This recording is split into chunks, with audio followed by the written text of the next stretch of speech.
Hi, everybody. Welcome to Author Talk, where we are meeting authors who contributed so generously to the open education resource Just YA that is located on the Oklahoma State Open Education Resource website. And then we also have paperback versions as well. And so we're just meeting with the authors who contributed something to the anthology and hearing a little bit behind their work. And today we are with Laura Zucca-Scott, and she's going to tell us a little bit about herself and where she is in the world. Welcome, Laura. Thank you so much. Thank you for having me. So I'm currently in Minot, North Dakota, and it's getting colder here. We're approaching that time of the year, that season. I'm originally from Italy, so I was born and grew up in Italy. Then I moved to the United States, and one of my poems will actually talk a little bit about that. And um, I have traveled kind of extensively back and forth, and I've been in different states of the United States. And I'm just currently teaching in the education department at Minot State University, and I just love what I do. I guess that's one thing that I love writing. I love teaching. Uh, Both are part of my identity, who I see myself as hopefully a good teacher and a decent writer. But I like sharing my experiences. I think that that's what connects us and makes us human. And I'm very honored to be here as your guest. Thank you so much. Can you say a little bit about how you became a writer? Like, have you always thought of yourself a writer, or has there been some pivotal moment where you were like, okay, I am? So I don't know if I saw myself as a writer at the beginning, but I always wrote. And so I have memories of being a second grader, writing stories and writing poems and sharing them with people.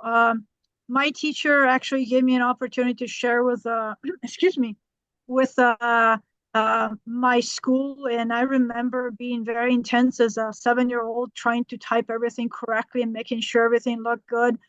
When I was growing up, I was telling my dad that I wanted to be a journalist, so I guess a writer in some ways, and airplane pilot. The airplane pilot never happened, and I don't think I would be very, much able to do any of that. But the writing kept, happening, being part of my life, and I was very reluctant sharing with others. It was actually my mom who kind of nudged me gently into doing that. And in Italy, we have like different organizations that encourage new writers to share their work, and they have events and everything else. So she kind of did it without telling me that she sent out one of my poems when I was in high school, and I got this letter where I was going to receive an award. And I remember asking, Mom, I got this letter. And she's kind of laughing about it. It was so different from her normal behavior. She was a person who was always like straight, and telling you what I think. And that's, I think that was the moment in which I realized, okay, this is something that I really love doing and I want to keep doing it. And then as I got older, I was a teacher in Italy. And my second year teaching, I was working with second graders. And again, second grade must be some kind of a magical time in life. And the year before, I worked with the older students. And my second graders, I realized they're terrified of making mistakes in their writing. So I didn't really lie to them, but I kind of changed the truth. And so I told them, well, we're going to do a unit on poetry because poetry, there are no rules. You can't do anything wrong, right? And so we started writing together, and it worked out really well. And it made me think about it, how every person, every individual, even young children, have a story to tell and something to share and contribute to the world. And that kind of reinforced my idea that I wanted to continue writing, and I wanted to share, and I wanted to listen. I wanted to learn from others' experiences. And I guess that's how I became a writer. I love that so much. I think there are these moments of people in your life that encourage you or believe something that you may not know or lead you down a path. And sometimes those, writing contests or someone just believing in you is really a validating experience, just the thing that you need to say, it matters to somebody else, or I'm seen in that way. And then it sounds like you're able to do that for your students when you invite them to tell their poems and their stories and they know that you see them and that's encouraging for them as well. And you learn so much from everybody's writing. I think that sometimes we make the writer into this aloof, mysterious person, but writers are normal people who just tell their stories. And there's a leap of faith in terms of like, it's hard even for me to share sometimes, even now. And, I remember when I was younger, it was incredibly hard for me to share. But once you share, you realize that you can do that and others respond to you and you start those conversations, you learn so much from it about yourself, about others, and the whole process. And I Yes, think that's why writing is so important. yes. And we are so grateful that you were shared some of your poetry with us and our Just YA anthology. We would love to hear you read something. Of course, I'll be glad to and honored to. Um, would you mind if I read Chasing the American Dream? I would love to hear it. All right. Chasing the American Dream. I was chasing the American Dream. Wide-eyed girl, tough as nails. My brother and I found a computer near the dumpster. We fixed it and figured out DOS. I wrote my first college application on it. When I got my scholarship, my mom was so proud. I laughed on a plane. I had no fear then. I was chasing the American dream. New country, new language, new life. Going back was always just an illusion. I was chasing the American dream. Now the AI can write essays and poems on its own. Siri tells me the weather and how to get home, but does not answer when I ask if I'm going to be okay. We need each other more than ever, seeking all the possibilities. I'm still chasing the American dream. Laura, thank you. As you reread this, what stands out to you? What kind of feelings are stirred for you? It's quite overwhelming. I didn't realize until I actually read it out loud with you, because there are so many powerful memories condensed into that. And realizing that when we start a journey, we really don't know where we're going to arrive, what is going to be our end point. And I don't feel like I've reached that point yet. So I'm still trying to figure out um, where my path leads me, what I'm going to do, what I'm needing to do. And the idea of seeking all the possibilities is not just possibilities for myself. I think sometimes when we talk about the American dream, we think about, being successful and, making it and having a better life. And definitely that is part of it. But it's also looking for possibilities to make things better for everybody, not just for ourselves, and what that means, it's kind of difficult sometimes to know. And so there's this constant looking for something and then remembering where we came from. I think it's important we remember, no matter how far or near we are, remembering where we came from and what led us to where we are now. And then thinking about what we can do, moving forward. Yeah. I think I appreciate you like sort of talking in and between the lines here. There's the white space that kind of welcomes the stories around each of the lines that you have here and the story behind them and the possibilities moving forward. And I guess lets me think about, the technology that you bring in here and how it is trying to offer answers for us, but it never can make meaning for us. And the answers are basically what we have put into our journeys. They're already there, and so the making meaning of our experiences, I think that's what matters the most. And also recognizing that the American dream is not something obvious I came up with. It's something that has been around for so long, but what does it mean now, and is it different than it was before, for previous generations and for future generations. Yeah, so much to think about with that and the dream and the American dream and that concept, for our country, especially, now as we're kind of entering um, the political season and voting that's coming up as well. Something that you mentioned as you talked about your poem was where you come from and your family. And I know language is also a big part of that. And I understand, and as we were talking about or communicating a little bit while we were developing the anthology, you were sharing with me the poetry that you've written in Italian, and I wondered if you'd be willing to share a little bit of that with us. Of course.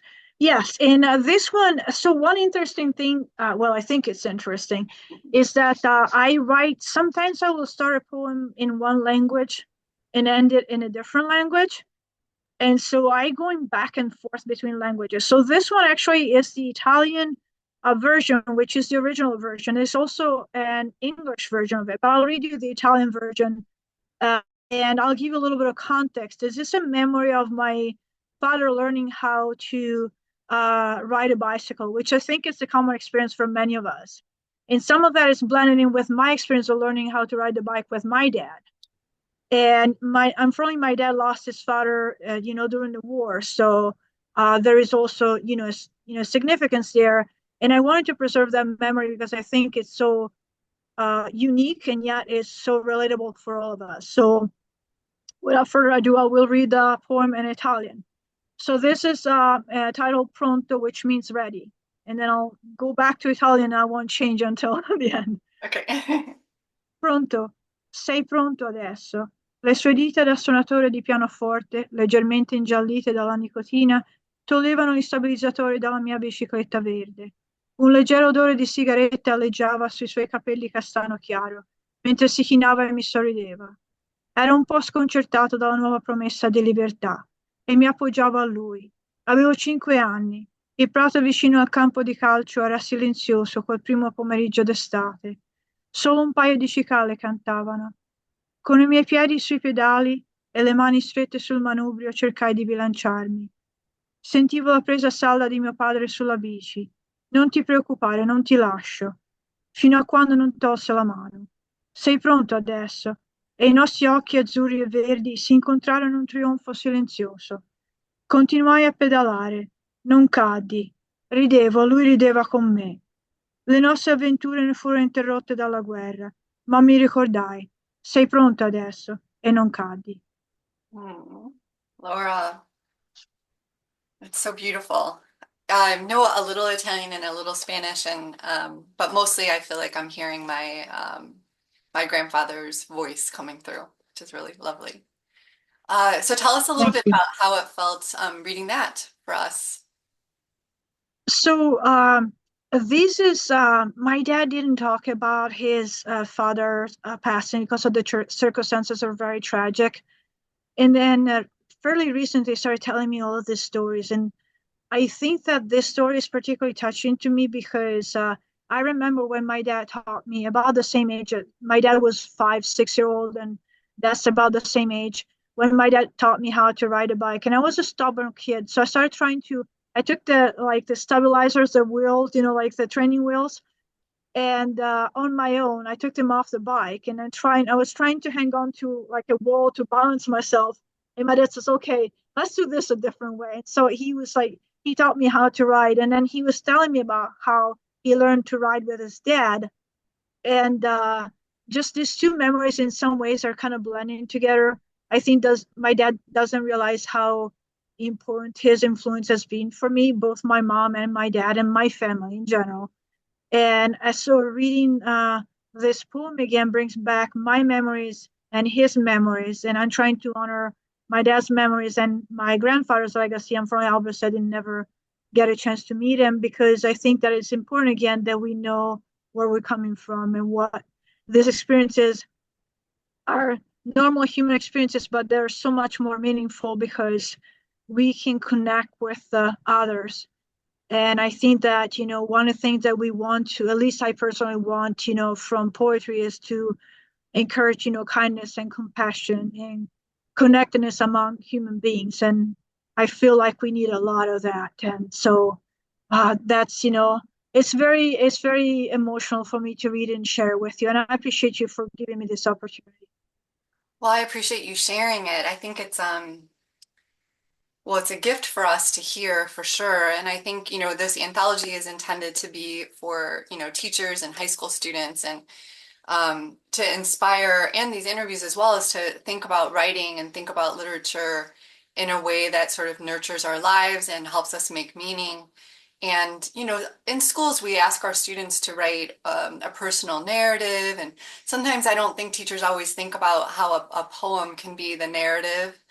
And even the scene of a bicycle is a specific moment, but as you've explained, it has layers and meaning in lots of different contexts, and it's very metaphoric. You know, the bicycle works in a lot of different ways for the supports, for our independence, for our identity, for the people that care for us and that we care for. And there's a narrative in that, and then there's a narrative kind of around it in other pieces. And I think offering the story that you're telling now, it hopefully, resonates with teachers and thinking, I really want to give my students an opportunity to do that kind of writing and that kind of thinking, um, and making meaning and sifting through their lives for the stories. I feel like that really has a place in our classrooms, way beyond the testing, I think. I completely agree with you. And just the last line of the poem says, "E non cadi," which means I didn't fall. So speaking of metaphorically, there is a lot of that. I think that it breaks my heart when I hear students say, "Oh, I don't like poetry." And I hear that a lot. And I think because we make, again, poetry something so distant, and poetry shouldn't be, and it's not. I remember, um, and I think I fell in love with the storytelling within poetry because when I was in fifth grade, my teacher shared a poem with us, and it was a poem that's talking about a war event during World War II. And the author is Calvino, who is a very famous Italian writer, but he's famous for prose, not for poetry. And this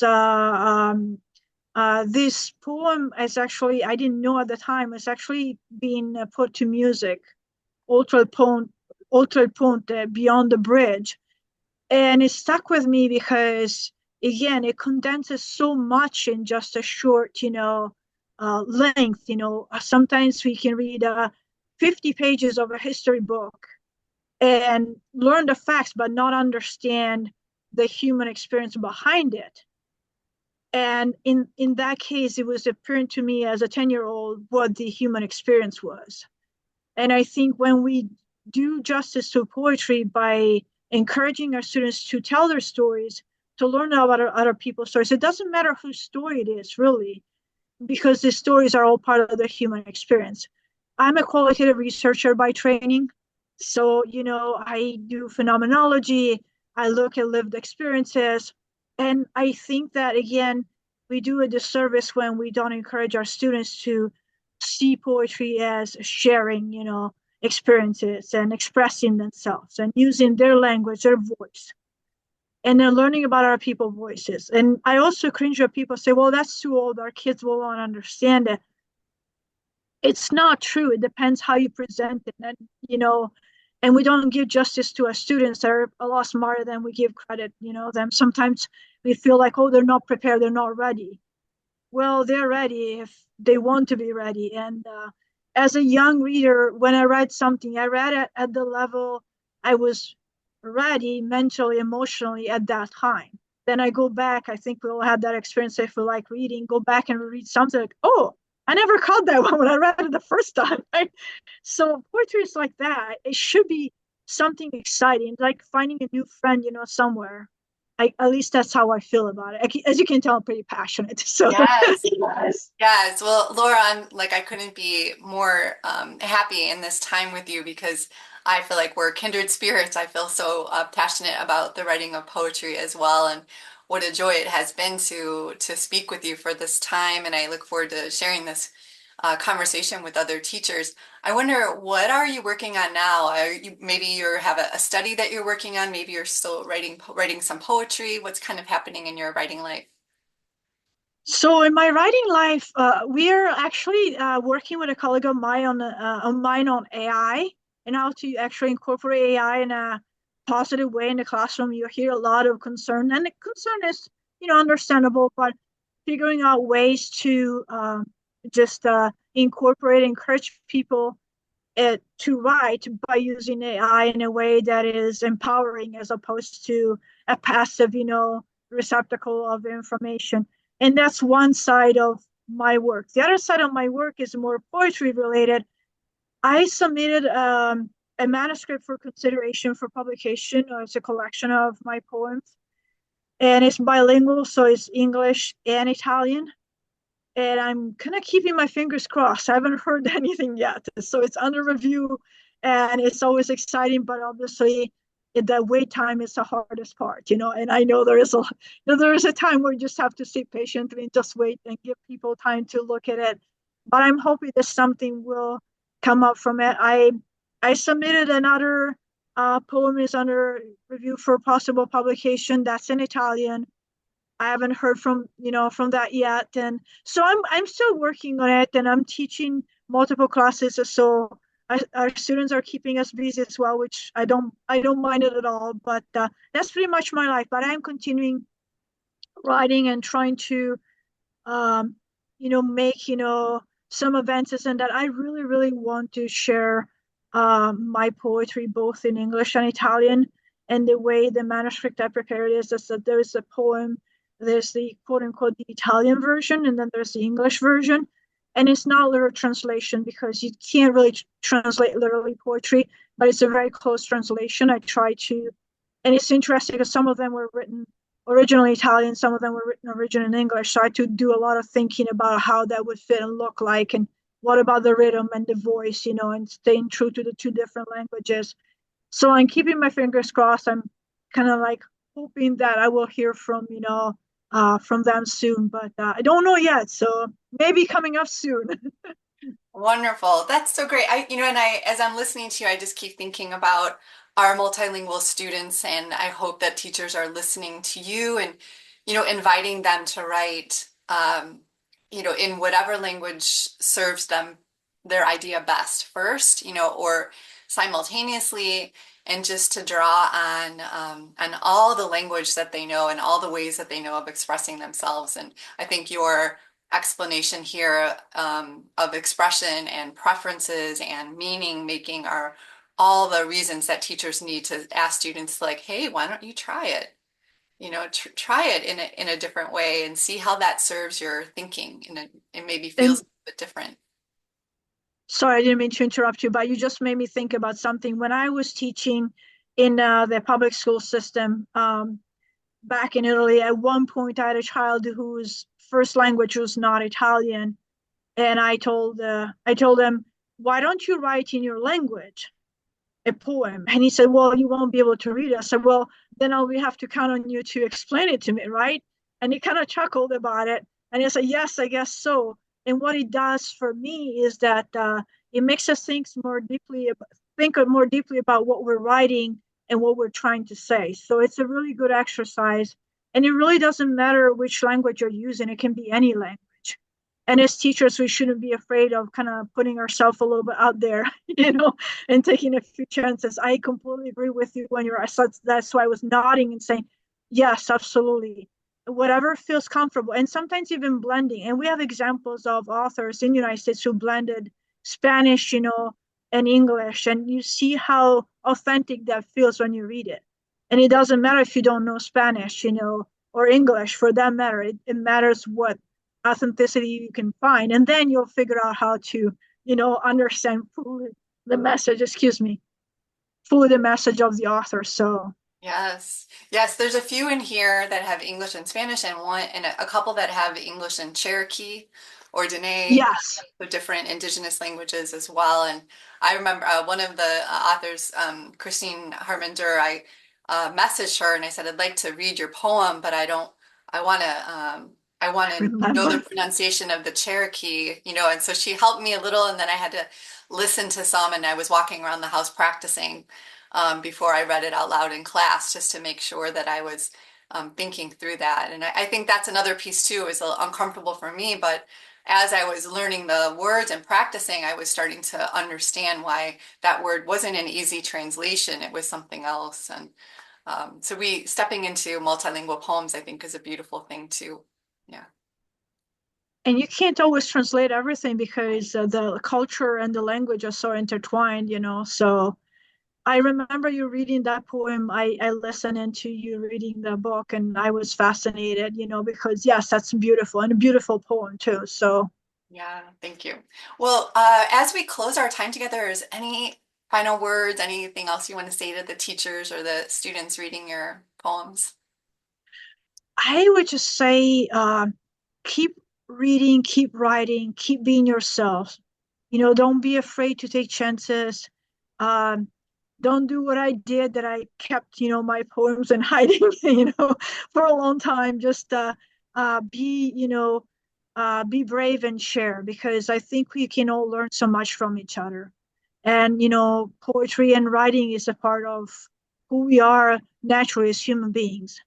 And don't be intimidated. There really are technical aspects to writing. Obviously, we're all aware of that, but they're not the most important piece.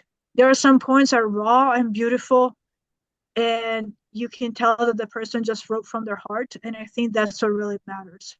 So again, whether you're a teacher, you're a student, you're a writer, whoever you are, maybe you're like all of these all at once, which is very possible.